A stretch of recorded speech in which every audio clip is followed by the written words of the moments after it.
तब वो राधे सोच रही थी, सो गई। और जब उसका नींद टूटा तो वो गांव में पहुंच चुकी थी। अब गांव वाले तो उसको जानते थे और गांव वाले ये भी जानते थे कि वो काम छोड़कर आ रही है घर में रहने के लिए। लेकिन गांव वाले ऐसा सोच नहीं रहे थे कि कोई बड़ी काम करके या कुछ ऐसा।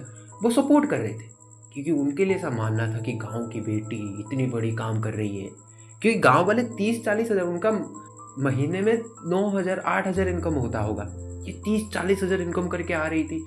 छोड़ी होगी तो कुछ रीजन होगा, इसलिए छोड़ी होगी। और गांव वाले भी टीवी देखते थे ना, अब तो गांव में टीवी आ चुका है, तो उनका ऐसा मानना था कि जैसे नहीं होता शहर में काम करने के बाद गांव में आते हैं, फिर गांव का डेवलपमेंट होता है, वैसा सोचने लगे गांव वाले। तो गांव वाले तो उनको डिस्टर्ब नहीं करे। फिर एक राधे जो थी वो अपने घर पहुंची, उसके पिता माता ने उसको फिर बुलाया, मुंह हाथ धोई, फिर खाने के बाद बैठ गई। फिर थोड़े समय बाद उसके पिता आए और फिर पूछे राधे को कि असलियत में क्यों तुमने काम छोड़ा, क्या तुम कहना चाहती हो। इतना सिर्फ सुनने वो राधे कि वो रोने लगी। जो मैंने नहीं कहा था कि खाना खा रही थी, परेशानी होती थी, वो सब झूठ था, ऐसा समझ लो।